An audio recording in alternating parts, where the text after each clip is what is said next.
Mahogany.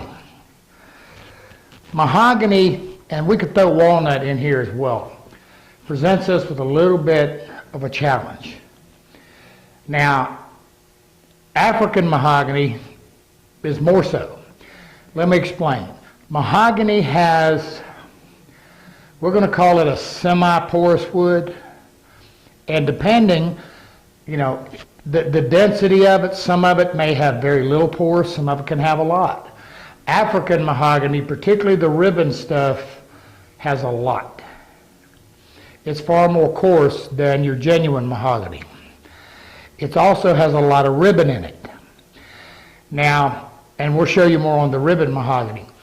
One of the things you have to be real careful of with a ribbon mahogany is that the ribbon in it can go black. I mean, it can just go really dark because it's almost like an end grain. But what I want to address here is dealing with the pores and whatever. Now, this is the Bombay we stripped. Now, that gave me a little bit of an advantage because most of it we sanded off. That said, a lot of the pores and what in it were filled by the previous finish, but it's still not 100%. Now, what I'm going to flip this up. This is the side. Come on, Willie's here. He's going to help me a minute. Flip it up here a minute, Willie.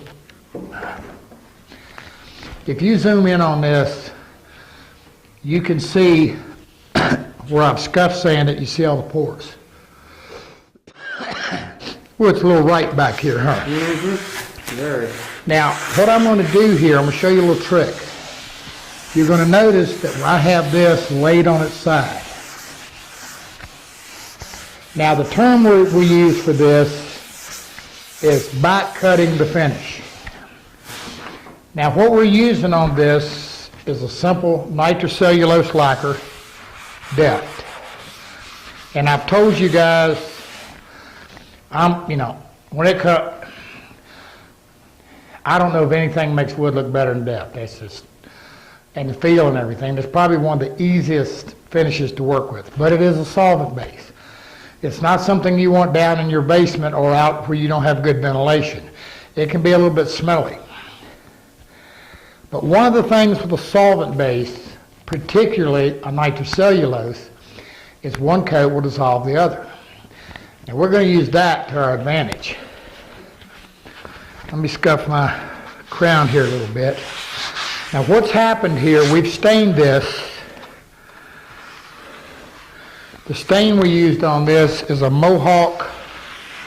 It's actually an alkyd base, kind of like a lacquer base, and we've simply wiped it.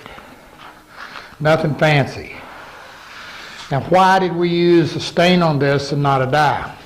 Real simple. It had a color I wanted. We matched this to the original Bombay that sits at the DeWitt Wallace Museum in Williamsburg, Virginia. Now, just so you know, I think it's been about a year ago, the twin to this sold, I can't remember if it was Sotheby's, I think it was Sotheby's, and it sold for 1.8 million as I recall. And it was the twin. So, they like them. But anyway, we've kind of got the can messy, but I'll show you the can. This is just a Mohawk stain. It's a commercial stain. And it's a dark red mahogany, which means we've got stain right across the name, but that's what it is. So, all right, we've got that on, and then I put 2 thin coats of depth. When I say thin, I thin them about 30%. I thinned it pretty good. Now, the reason these were standing vertical when I did that. Now, the reason I did that was because we've talked a lot about edges and things like that. The problem with these little pores is like edges, it wants to repel away from an edge. Well, all them little pores have an edge on it. And so the stain really doesn't want to turn and go down in it. So by spraying it thin and kind of right on it, straight on it, I can kind of shoot it up in there. But I want it just two thin coats because I don't want to get a ton of finish on this. But I want to get the grain filled. And this is kind of where I'm doing it with the finish. I'm going to say it again. I've got some help from the previous finish. Now, ironically, we have two Bombays. And there'll be several segments to this, and we're going to be showing you another Bombay, and we're going to show you the difference because it is grain filled. We used Aqua Coat grain filler. But here's something, particularly in a Bombay, one of the other interesting parts to it is if you look at the end of this. Now this is just a little dusty where we've been, it's the same thing. You look at this, can you see the big old bullseye in it? But this was actually cut out of a piece of solid 12-quarter material, and the way it's shaped, this is almost like an end grain. That's why you're going to see the bullseye, almost every one of them. And it's got the cathedral grain going up into it. Now, again, we're going for, this is a pretty dark finish, so I didn't have to worry a whole lot about blotch control. But what I'm doing, what I want to show you is why are they on their sides? Well, everybody knows that anything that's laying on its side, we can get a little help from gravity to fill those pores. Now, I should have a mask on, and I don't, because I can't do that and film and show you something. But y'all see this, right? That's all right, you see it. You see all that powder on there? Watch. I'm gonna go with a low pressure because I don't want to blow that dust off.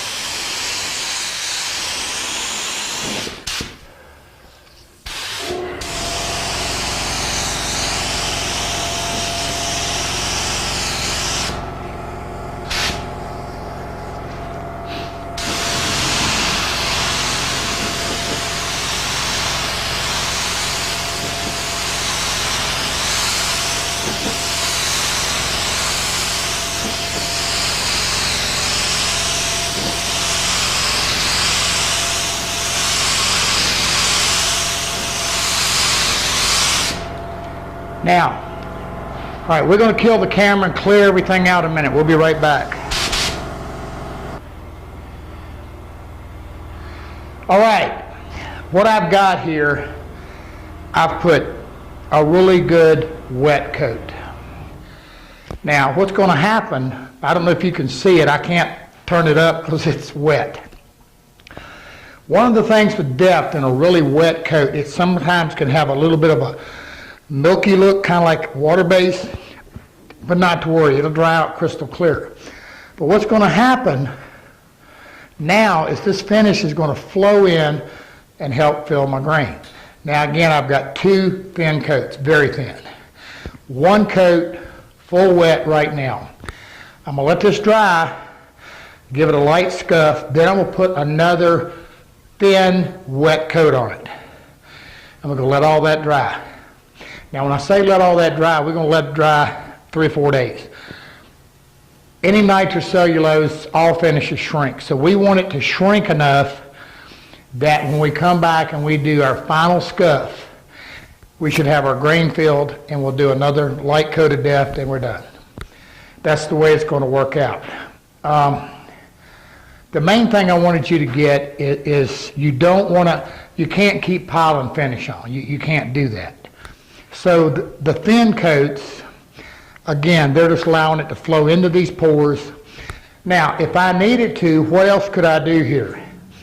I could actually take just some lacquer thinner and start wetting this even a little more. The object of the game is to get it to turn them corners on all them pores and flow down in there and level out.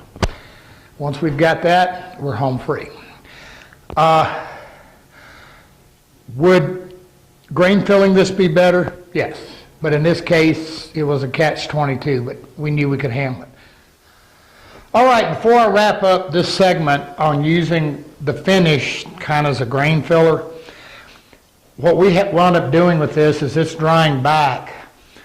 I got in a little bit of a rush, and we got some big heaters back here, and I threw a little bit of heat on it, and I knew better. Now we're okay, but it reminded me I need to tell you, the other thing you've got, so right now back here is pretty cool. That's a good thing, because when you've got these pores in here, that finish is going to, as the finish tries to go in the pore, the air has to come out. And if you get very much heat, if you took this out in the sunlight or had a lot of heat on it, it's just going to blister, it's going to go nuts. You're going to strip it. But keep it cool and just let it flow in. Now what we did was, I've actually done it twice, is I've gone over this with some lacquer thinner. That's something you can't do with a water base. But I just taken the lacquer thinner, and again, I'm keeping this finish wet so it flows into these pores. Again, I don't want to put a ton of finish on here. I just want what's on there to get in those pores. So there's two rules. Keep it wet, and second, don't get a bunch of heat on it. If you do, it's gonna blister. It's got to dry slow so it flows in those. Now you can see in the back we've got a bunch of drawers and stuff that we're basically doing the same thing to. Now these are the grain filled ones, so we don't have a whole lot of issue here. But right now, it's getting later in the day, so this is exactly where we want to be. So right now we just leave this to dry overnight.